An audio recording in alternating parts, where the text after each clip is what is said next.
Assalamualaikum warahmatullahi wabarakatuh. Ziarah kubur termasuk amalan ibadah yang dianjurkan dalam Islam.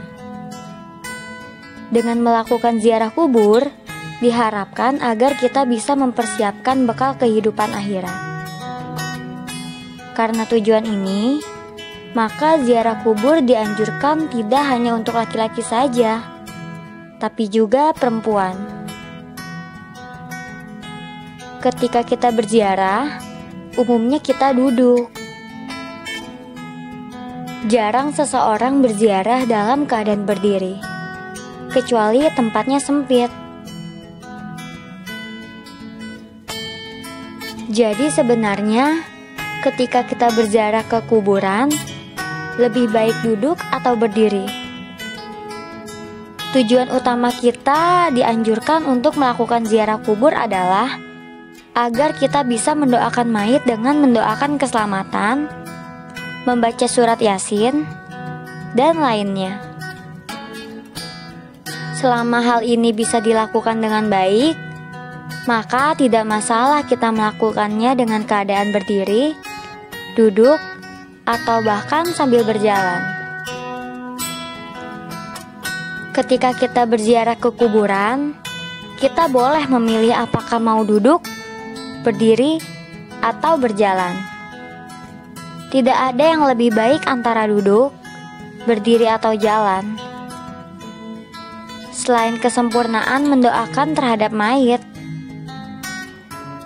jika kesempurnaan tersebut bisa dilakukan dengan duduk, maka hendaknya kita duduk, dan seterusnya. Di Al-Azhar Memorial Garden, kami menyiapkan tenda dan kursi untuk berziarah, supaya bisa berziarah lebih khusyuk. Mereka hanya perlu menghubungi bagian pelayanan, paling tidak H-1. Hal tentang duduk atau berdiri saat ziarah kubur, ini juga disebutkan oleh Imam Nawawi dalam kitab Al-Majmu.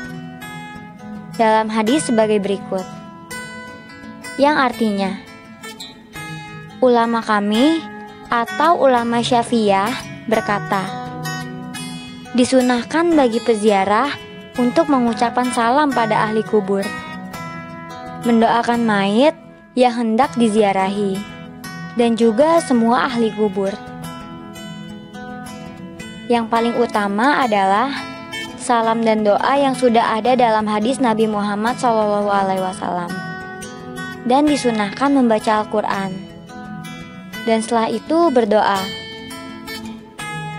Ini ditegaskan oleh Imam Syafi'i dan disepakati oleh ulama Syafi'iyah. Al-Hafiz Abu Musa Al-Asfihani berkata dalam kitabnya Adabu Ziaratul Kubur, orang yang ziarah boleh memilih jika mau ziarah dengan berdiri, jika mau ziarah dengan duduk, seperti mengunjungi temannya yang masih hidup. Kadang duduk, kadang juga ziarah dalam keadaan berdiri atau jalan. Semoga informasi ini bermanfaat untuk kita semua. Wabillahi taufiq wal hidayah. Wassalamualaikum warahmatullahi wabarakatuh.